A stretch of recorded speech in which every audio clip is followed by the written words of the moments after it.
Hi guys, my name's Robbie, and I'm going to talk to you a little bit today about setting up Les Pauls. We all know that the tuning on Les Pauls kind of sucks, but hopefully what I show you today can help you keep your Les Paul in tune. So let's take a look. This is something that I just do out of preference on my Les Paul.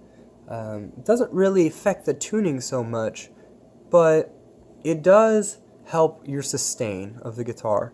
So one thing that I see a lot of people do is they wrap their strings straight through this stop bar here and goes right over the bridge, and then they lift the stop bar off the guitar, and that works. But I really feel that having this stop bar lowered all the way to the body puts more contact with the wood and allows the guitar to resonate more freely, and the strings also have more contact points with the metal itself. And so there's more mass, so more tone.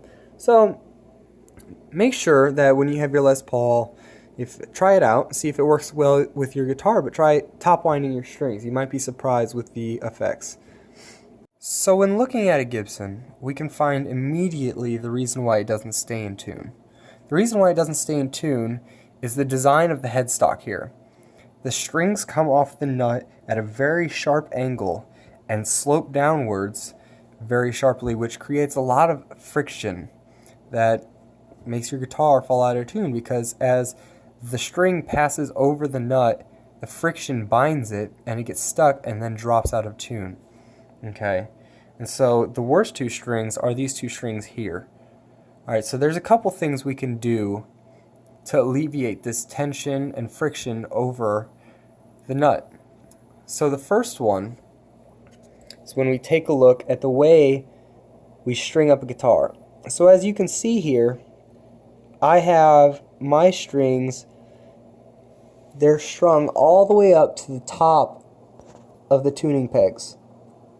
So what I do is I start by feeding in the string like you normally would, and then winding it up above where the string comes in. So winding it all the way to the top, keeping even tension, okay? And the reason is, the higher up on the tuning peg that the string is, the less of an angle it's going to have while passing over the nut, okay? So that creates less tension, which will help alleviate some of the friction, okay? So the first thing we want to do when trying to get rid of some of this extra friction is we would just want to remove some of this extra material on the sides of this nut slot. Okay, so sometimes from the factory the strings can be pretty tight in the nut slots, and any friction in there is going to make your guitar out of tune. So especially on these middle ones, you want to just take a razor blade or a small screwdriver and just remove some of the material on the sides by just gently going over it and scraping it back and forth. Okay? Now, especially with these middle ones that have the sharpest angle, you want to scrape off some of the material coming in at an angle on the back side so that the string can smoothly slide over directly towards the post. Okay, so the second thing you want to do is you want to lubricate the nut.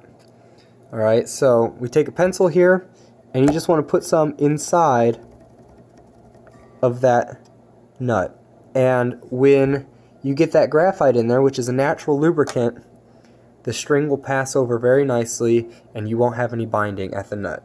So as you can see, with a few minor adjustments you can set up your Les Paul to stay in tune great.